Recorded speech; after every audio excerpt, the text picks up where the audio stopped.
can view it after the fact. So good morning, all. I've started the recording. Welcome to the Mobius and SCELC hosted De Gruyter Encyclopedia of the Bible and its Reception demo and webinar. Thanks for taking the time to join us today. So just a few bits of housekeeping. And now I am getting a bit of an echo. You are welcome to add questions throughout the seminar via the chat box. You are also welcome to speak up and ask questions. You are welcome to interrupt and do that over the phone or computer. I probably will hit mute all to start with after we get after Gary starts, and then if you want to speak up, you'll probably need to unmute yourself just so we can avoid background noise. Let's see. Yeah, and I think most of you've seen this, but we're asking those who are attending to indicate the type of school that they're from, so that in the chat box, so that we have a sense of who is attending.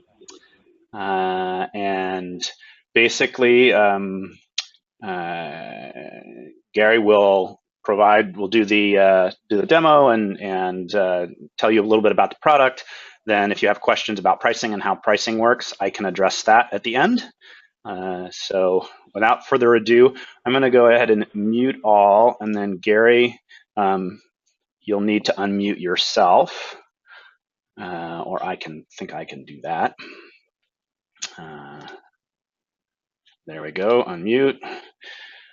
So I think that should work. Go ahead and take it away, Gary. Oh, no, because you're on the phone. I think you're caller 2. There we go. Let's try it again. Go ahead. Okay, thanks a lot, Jason. I think can you hear me now? I think. Yes, we can. Okay, sounds good. Very good. Okay, so welcome everyone to our presentation today with SCELC, Mobius, and De Gruyter. I work for De Gruyter, and I am here with 2 colleagues. Okay. So I am Gary Helft. I'm one of the 2 editors that are responsible for what we call EBR, which is the Encyclopedia of the Bible and its Reception. And I'm here with my colleague, Caitlin. She is in the marketing department. Hello, Caitlin. Are you here? Okay, she might have been muted as well. So she's saying probably by chat box that she's here. And another colleague of ours, David Birkinshaw, who is responsible for looking after libraries. And what we want to do is, of course, present to you something on the Bible and its reception and the different types of media that we provide in this area. So today we're going to focus on the Bible and its reception, more specifically on the Encyclopedia. But to mention that there are different series. There's a handbook series, which goes into general topics. There's a study series, which takes a topic and breaks it down into more specifics in the area of biblical reception. And there's a journal that comes out quarterly that also then looks after biblical reception. And again, so we're going to look more specifically at the Encyclopedia of the Bible and its reception, and specifically, of course, in this case, the online version. So what do I mean by that? There's, of course, then a print edition that is available. There's the online edition as well, and there's both. So, but Jason will speak about then pricing for the online edition. Okay, so as I just said, they're both available, and to give you an idea of what we were thinking of when we actually developed this, and we're still developing this encyclopedia. So that's why we asked this question: what kind of institutions you all work at? And we decided that, of course, that it was this topic of biblical reception, which we'll look at a little bit more specifically, what that entails. But that was a growing topic and interest in many medical faculties and divinity schools, as well as also liberal arts colleges and universities. And more specifically, we looked at the type of courses that professors are teaching, because of course, when we develop material at a publishing house, we want to make sure that it's useful to our users' needs. And we noticed that at, for example, faculties of theology and divinity schools, and I hope that those that work at those kind of institutions will recognize these courses. There are courses, of course, in Hebrew Bible, Old Testament, Judaism, New Testament, and Christianity, but in different areas. So range of topics from here, as I say, the nature and the meaning of these biblical texts, or what are these texts, the imagination that was behind them, or what is faith in these communities, or as I say here, from Jesus to the third millennium. Or, for example, there'll be more generalized topics. So those were kind of courses that might be specifically Bible courses, but of course there are more general topics. So the relationship between the Bible to different topics, God in general, suffering, social justice, women, gender, and of course those are topics where the Bible plays a role. But the same thing goes more or less for liberal art colleges and institutions. People who are studying philosophy or comparative religion, history and social sciences, cultural history, that might be the area of literature or visual arts or music, they also might be taking classes like these, God in Ancient and Modern Thought, or Justice, Biblical or Hellenistic Origins, and so on, where the Bible is playing a role. There's some kind of connection to this text.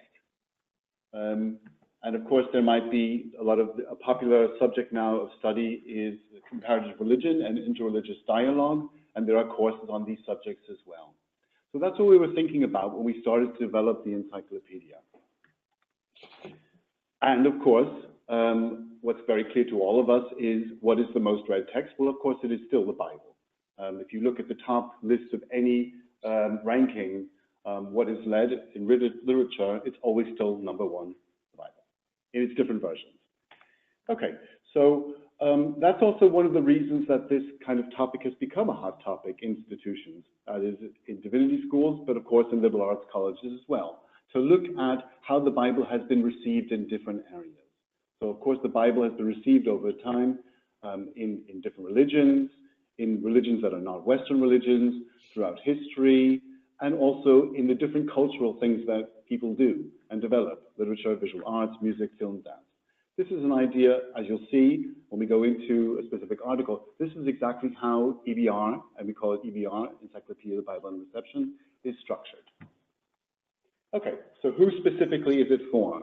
Because of course we have this idea, and I kind of mentioned it at the beginning, that there are 4 different media that we looked at. There's an encyclopedia, there's a handbook series, there's a study series, and there is a journal. So the concept is basically that there is an encyclopedia, which is kind of the first port of call, as any encyclopedia would be, giving someone, a new reader, someone new to actually this topic, some general information, but with some further additional, for example, bibliographies or cross-references, as we'll look at, in order to further their reading. As I was saying before, there are 2 different series that go into the more specifics, and this idea of a journal that is actually looking at new developments. Now, who would be reading these things? Students, teachers, and professors in these areas.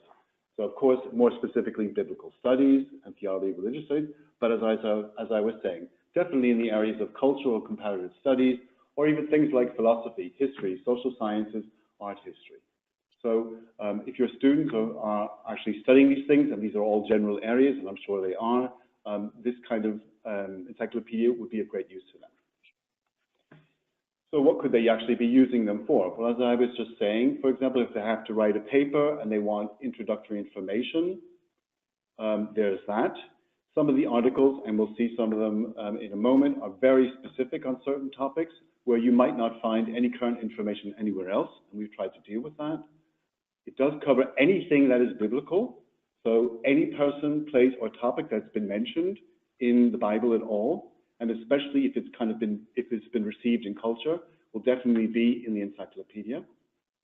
As I was mentioning before, it has always, all the articles will have a bibliography with a lot of specific information on where to turn to after finishing that article, and can be used for a basis for research papers.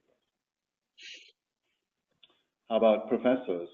How can they use then EBR? Well, definitely, as we know, researching topics and trends, because not everyone is an expert in every specific field. And as you'll start to see, when we start to look at some of the articles, you'll see a number, we have over 4,000 authors currently, and they're all different experts in those very specific fields. And it's often the case, and it's part of the problem of being an editor, but it's the joy of it as well, trying to find the right person who's currently has the most expertise in one specific area. It may be a very, very specific area, but that's actually what makes the beauty of then the text that ends up being published. So professors not being knowledgeable in all of these different areas will find this also a good protocol for them. Of course, they could recommend it to their students to find some more information on the topics as we just looked at. And this area of reception, as we'll see, that's something that's always in development, because if we look at the ideas of reception, the idea of how something, a specific concept or a person has been received and is being received today, those thoughts are changing over time. So it's a developing area, and it's good to have fresh current information there, right? And as I mentioned, that then the authors are generally the experts in their field. Okay, so how does EBR work? How does EBR Online work? We're going to look at it specifically, but just to give you an idea, what you're going to find there is it's basically a search engine with a database. And the search engine is structured, as you'll see momentarily, with different ways of actually searching for information. And it provides you then, as you'll see, a way of navigating through the results. Also, that you'll see that there's a connection to the print volume. That means that anything that's been published in print will also be provided on the website, on the online version. So therefore, you can download specifically. You can change then review, which we'll look at a little bit more. There's more of the bibliographical information and some information about the author. But we'll look at that more specifically when we look at then the online version. And that's what we're going to do right now. We're going to go into the online version, and we're going to see that articles are treated in a very comprehensive way. There's a very clear structure, which is based on this structure that we were talking about before, I was talking about before, which was the structure of actually how then biblical text has been received over time through different religions, in different historical periods, in different cultural settings. And we're going to do that by looking at the main page now of EBR Online, which is then this. So when you would log on, it's possible to do so, and you get then this page. I'll make just kind of a brief mention here of it is possible also to do a free trial period of 1 month to try out and see how you use it. But this is basically the introductory page, which gives you an overview of what EBR does, most of what I've just explained to you. And as you can see here, then we have something about here. Let's just enter the content area, and I've already opened it up. This is the search area, which provides the ability to search for a specific text, a specific title, a specific author, for example, or I can add more information, or I can then I can detract more information for what I would like to search for. It also provides me with a browser wheel, which we'll look at in a moment as well, where I can then browse through all of the articles that are available, and then some supplementary information. So how do I actually search? The preface of the Encyclopedia, which provides then specific information about the goal of the Encyclopedia, its introduction, more information about the editorial board, who works on it, just specific technical things, for example, the technical terms that are used there, and a guide. Okay. So what I thought I would do is then I would then enter in by, let's say, choosing something. So I would go, let's say, to the browsing area, and I do really want to browse. I'm just going to put in the letter G. And as you'll see, this is a wheel, so it will start to generate, and it brings me to the letter G. And what I thought I'd do right here is just to scroll a bit. So you can see initially you've got specific people who are in the Bible, but then you've got then here an artist, then you've got, okay, deity, person, a testament, a book, a modern exegetus, specific places, an epistle. So very specific terms that are in the Bible itself, general geography, a person from the Middle Ages. And as you can see, just a basic, we're trying to cover as many fields as we can, and that's what we do. So art galleries, so just a number of different things. What I thought is we'd look, for example, specifically at one article. So I'm going to choose the topic gender, because as we saw, for example, that there are courses on what is the relationship between Bible and gender, which is a hot topic right now. And as you can see, for example, when I search for that article, and just quickly to show you again, so I have all that general information at the bottom. What I have here at the top is, again, the PDF, which I can then click open, which is basically the pages from the printed volume. It gives me some information on the printed volume. And then I have, and I should not be in German here, I should be in English, which I'm going to change very quickly. And yours will come up in English because your IP settings are in English, but it won't change much because the content is completely in English. So therefore, I can, for example, do anything on this website, like add notes, or I could print off the page. I can save some part of it myself as a PDF. If I would like to cite something, for example, the article, I can do that, and it gives me immediately that information in different standards. Right. But I can, of course, look at the article itself, and I wanted to give you an idea, without opening it first, just what structure of one article could be. So every article, of course, has a slightly different structure depending on how much content is available. And as we see here, of course, the topic of gender is has a lot of information, a lot of content. Even within the Hebrew Bible, there's a lot of extra content. So, for example, I can open up and we see the name. And as I was mentioning, for each of the articles, you'll also find a bibliography. And then that goes, for example, that was just the Old Testament. So then, of course, then you could find the information in the New Testament. And that goes down to specifically all these different areas. So as you can see, specifically, you can look for information according to a certain author or a certain time period or the certain general topic. And for example, and as I mentioned before, even into modern day terms, so modern day concepts. So how has gender, the biblical concept of gender, played a role in literature?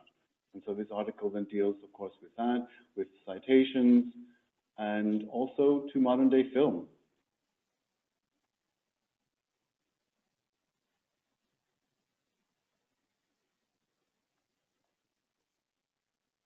And at the end of any article, of course, you'll find a See Also, which allows me to click. So I want to see, okay, so I've understood gender, but I want to look specifically at the topic of feminism.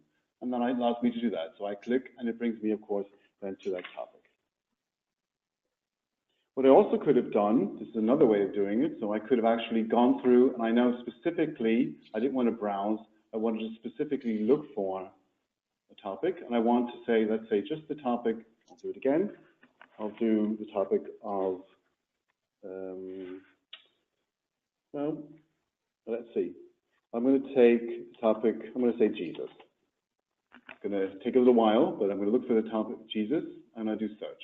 So we're going to see how many articles on EBR mention, there's a full text search. So throughout the entire database, how many articles mention Jesus? And as you can imagine, there's quite a lot. So there's 1,699. But of course, I want to have the ability to home in on what interests me more. So what I'm going to do is I'm going to say, I want 50 on a page. And I specifically want by relevance, which means to me, I want the articles at the top that have Jesus mentioned most often. So let's do that.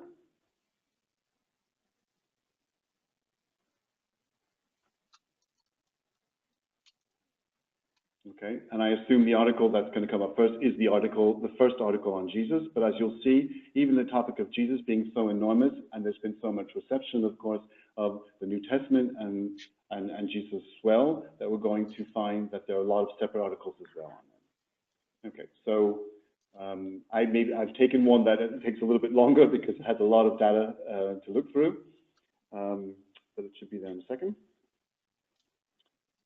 And when we do so, we're going to,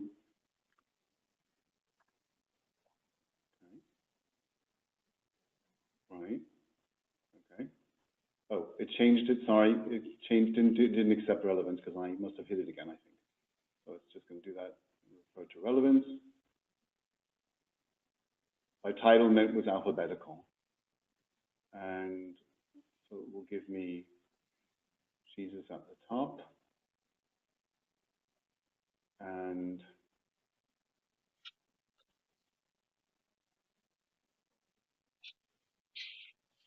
And when it does so, then I will show you the structure of the articles. Okay.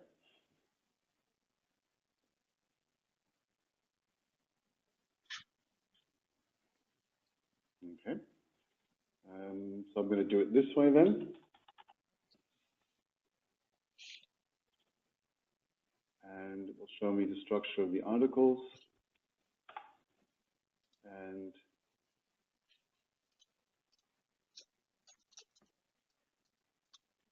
so, of course, you can imagine how long this article is and all of its different parts.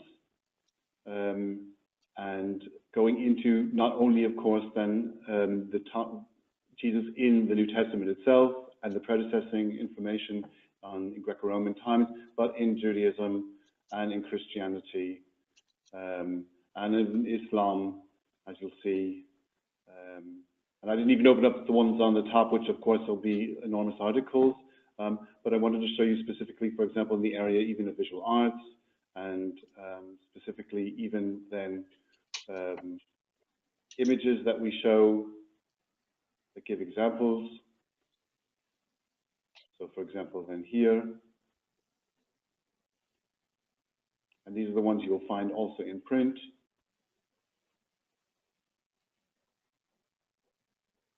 But of course then, and also images that are in color, we distinguish between the ones that are in black and white and the ones that are in color. And these are all referenced in the text themselves. So anyone who's doing art history and is interested, let's see, in the topic, I've chosen kind of easy one, Jesus. Of course, there's a lot of information there. Can choose actually then, can enter through by searching visual arts on that topic. Okay. And then as I mentioned, for example, then here, there's always a C also. And of course, this allows me to go to any other article. So let's, for example, I'm doing literature studies, and I know there's a concept of the Good Shepherd, so it allows me to read through information on Jesus and then click to see anything that's specifically about Jesus and the Good Shepherd. So I wanted to show again just a few more things about the website, which were just to give you an idea of the topics that are there, but especially for those that have institutions that are more liberal arts colleges. So, for example, here, the idea of justice. Again, it's a concept that's a biblical concept, but how is it received over time? And this article, for example, has all of this information, so ancient Near East, ancient Egypt, breaking it down into then specific biblical texts and religions and so on. Or another topic, give you an idea of what's here. So to see that there's, under anything, you'll find a lot of information. But again, when I say a lot of information, I want to make it very clear that this is still an encyclopedia. So it's introductory information, but it's the most current information on the topic at the time, to date, and also, but it provides them with a bibliography that allows one to search for it. Okay, and then, for example, that was the area. I just wanted to give an example of justice, but let's say that's someone who might be studying philosophy. There might be somebody who's studying history, and just a lot of topics that came to my mind. I saw there was one on the French Revolution. So it's again how the Bible played a role in the French Revolution. Okay. So you find that there.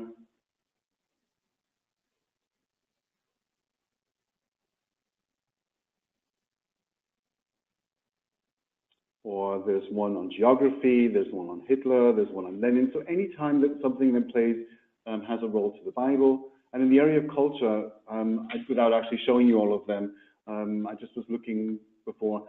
The area of literature, I saw Robert Frost, D.H. Lawrence, Doris Lessing. In the area of film, Hitchcock, Stanley Kubrick, Elia Kazan. In music, Beethoven, Bach, but also modern Michael Jackson, for example. So without showing you all of those articles, I think it just gives you an idea of how this website or this online version works, and also what information it provides. So before I actually move back to my presentation, that was actually the look into the encyclopedia itself. Are there any questions? I'll go ahead I'll go ahead and unmute in case anybody wants to speak up, and I'll leave us that way unless we have background noise issues. Okay. I guess I have a question for you, Gary. What's the average article length, or how do you sort of give folks a sense of how in depth these are? Right. So basically, and that's what I'm going to address in this next part of the presentation, is also, if I can move it forward, is exactly that. Of course, the answer to that question is it depends on the topic. So I was showing you very meaty articles because those are the meaty topics. But of course, let's say a person's mentioned in the Bible just once.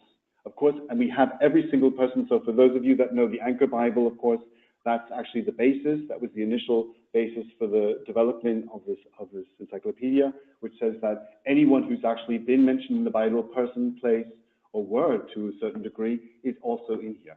But the length of the article will depend on the importance of that person. So, right. Does that answer your question, Jason? Yes, I think so. I mean, so do you have any sense of like what the average length is, or a long one tends to be X number of words, and it's very common to have shorter ones that's Y? Any sense of that? To be honest, it's something that our authors want to hear from us, and we do give them guidelines how long things should be. But we're not very strict on what the results, because we feel that they are the experts in the field, and if they feel there's more to say, they should say more. And if there's too little to say, they should say much less. So what I would kind of say is that depending on what the topic is, there are very short ones, let's say with 1,000 words would be, okay, so what we generally say is we actually use characters. So a very, very small article will have about 1,000 characters. Okay. A very short article. If you look, but a long article can have 25,000 characters, which is about almost 9,000 words. So it can be very long. It's the ones we just saw now. And it's somewhere between the two. But we actually do, but to keep in mind, okay, so that this is an encyclopedia. So again, this introductory work, first part of call, and there are series that go into more depth on the biblical reception of certain specific topics that are more meaty. Understood. Okay. So here I was looking again at the use of the online features that we looked at now. So there's a full text search, there's an author search. I didn't actually try this one out, but there's an auto-fulfill option. So you start to type the name and it should appear. There was the browser function, which lets you go down the list. The citation referencing in different standards. We looked at some of the images. I didn't show you any maps, but I didn't show you that thing. I could actually show you again. Actually, let me do that just to make sure that you see that.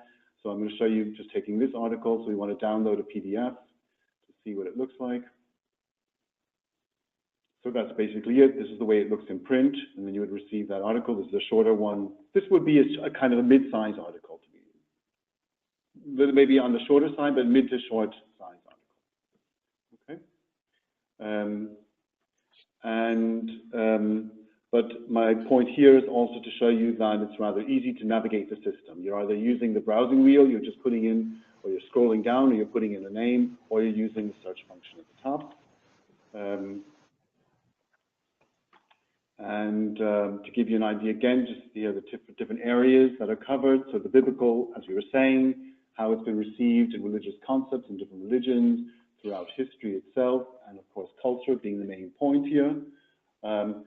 Note the question about quantity. So on the website, on the online version, right now there are over 5,000 articles comprising 5,000 entries comprising 12,000 articles.